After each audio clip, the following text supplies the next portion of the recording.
నేను ఒక ఓణిని తీసుకెళ్ళి దీనికి మల్టీ షేడ్ కలర్ డై వేయమని చెప్పి అడిగాననమాట డై చేసే వాళ్ళని. సో, వీళ్ళు మా ఏరియాలోనే ఉంటారు.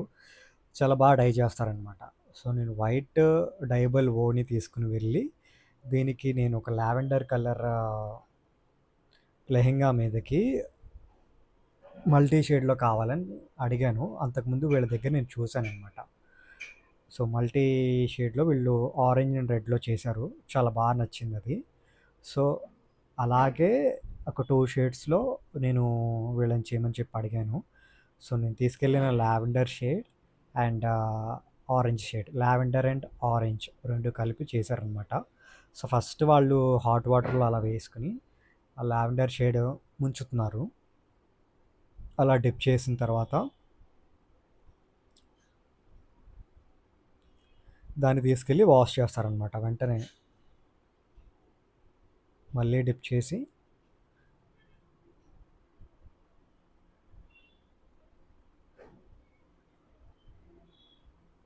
దీన్ని ఇలా వాష్ చేసిన తర్వాత దాన్ని డ్రై చేసి ఇలా చెక్ చేస్తారు. షేడ్ మ్యాచ్ అయిందా లేదా అని.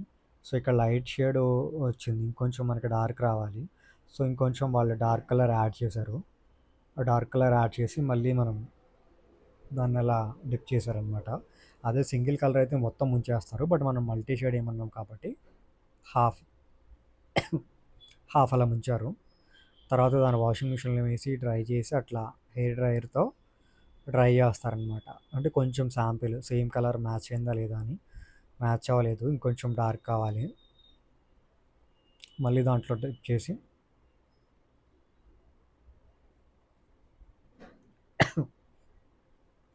అలా వాళ్ళు ఎన్ని సార్లైనా చేస్తారు. ఎందుకంటే సేమ్ ఎగ్జాక్ట్ షేడ్ రావాలి కదా మనకి.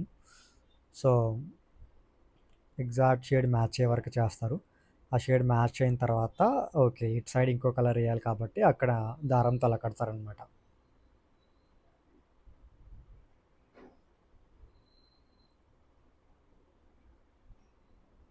దారంతో అలా టైట్‌గా కట్టేసేసి ఇప్పుడు ఈ కింద పార్ట్‌ని వాటర్‌లో ముంచి దీనికి మనం ఆరెంజ్ అని ఏయమని చెప్పాం కదా! ఆరెంజ్ కలర్ మిక్స్ చేసి ఈ ఆరెంజ్ కలర్‌లో డిప్ చేస్తారు ఆ క్లాత్‌ని.